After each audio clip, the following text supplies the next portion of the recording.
Is it the repeating patterns of the outer world that shape our destiny? Why do the same things keep happening?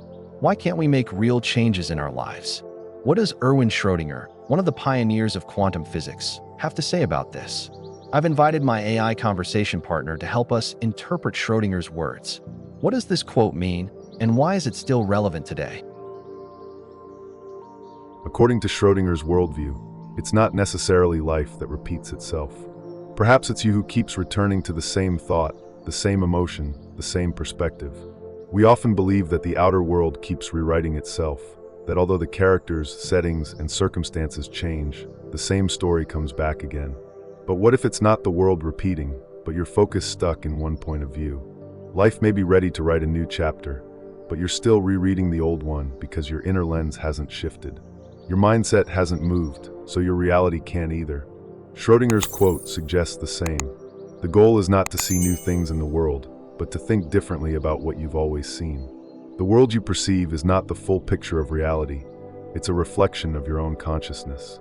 And as long as you maintain the same beliefs, expectations, and fears, the outer world will continue to reflect those right back at you.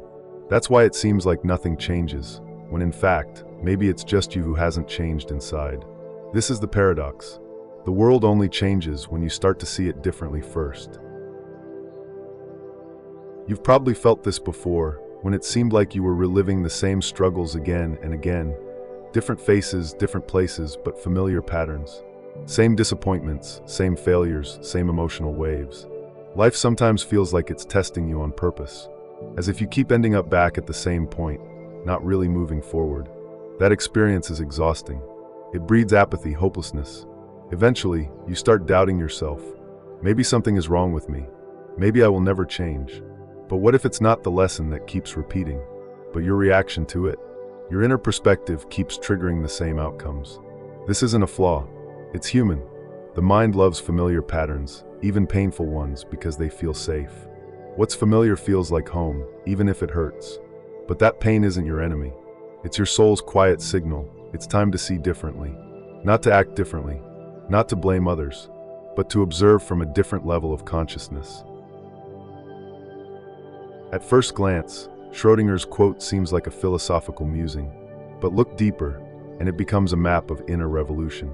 Classical Newtonian physics tells us the world is stable, predictable, and works on cause and effect. In that model, the human is merely an observer. But quantum physics shows us something else. A dynamic, participatory universe where the observer is not outside the system but part of it, and influences what they observe. Thinking isn't passive. Observation isn't neutral. Consciousness doesn't just record reality. It shapes it by choosing from the field of infinite possibilities. This is the participate universe. You're not just watching it, you're creating it. Your focus, your interpretation, your intention, all influence what reality mirrors back to you. Few people know Schrödinger had a deep spiritual interest. He was strongly influenced by Advaita Vedanta, the non-dual worldview that says the observer and the observed, the individual soul, Atman, and the universal consciousness, Brahman, are actually one. Schrödinger believed quantum mechanics confirmed this unity. These teachings are not about religious belief, but about states of consciousness. And Schrödinger realized that what modern physics is starting to prove, ancient Eastern wisdom has always known. This parallels what psychology also confirms. You have around 60,000 to 70,000 thoughts a day, and 95% of those are the same as yesterday. Tomorrow, you'll likely think 95% of what you thought today, unless you change your focus. That means only about 5% of your thoughts come from true free will. But this is not fixed. If you become more aware, if you slow down, observe, and step out of your mind's reflexive responses, that percentage starts to rise. So Schrödinger's words encourage us. Don't try to change the world. Change how you think about the world. Because while everyone sees the same things, only those who think differently will see something new. That is inner freedom. The pattern breaks when you stop reacting the same way. When a thought arises, and you don't respond with the old habit, that's the turning point. That's the quantum leap. But it doesn't happen on its own. It's a gradual, conscious, effortful journey. And it requires one more thing, reframing. Because what you now experience as a negative event could be your greatest teacher. It doesn't hurt because you failed. It hurts because it wants to show you something. If you can give it new meaning, it stops working against you and starts working for you. That's when the spiral turns upward. It's not the world that changes, it's you, and the world will follow.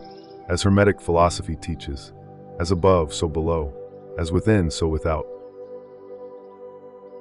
So what if you could believe, just for one moment, that it's not the world repeating, but your own internal world appearing repetitive because your lens hasn't changed? What if, instead of struggling to fix the events, you reframed what they actually mean to you? You are not broken. You are not late. You are not small. Maybe you just keep holding the same lens before your eyes. But the lens is not fixed. Your focus is changeable. And what you look at changes when you change how you look. Don't just listen passively. Actively choose. Now, which thought will you respond to differently today? Which recurring pattern makes your life feel stuck? Can the pattern be changed? What new perspective could you apply? And finally, what if this little experiment wasn't something to avoid or delay, but to play with? Try it. Now, the world won't change for you. But if you change, the world won't stay the same. It will follow your transformation. What's your take on this? Share your thoughts in the comments. What resonated with you? Do you have a question, an insight, or a request for the next topic? Let's talk. In the next episode, we'll step into the quantum world again, this time through the lens of Schrödinger's most puzzling paradox. What does it mean to be both dead and alive? Until you decide, what if you are the cat in the box, and awareness itself is the observer?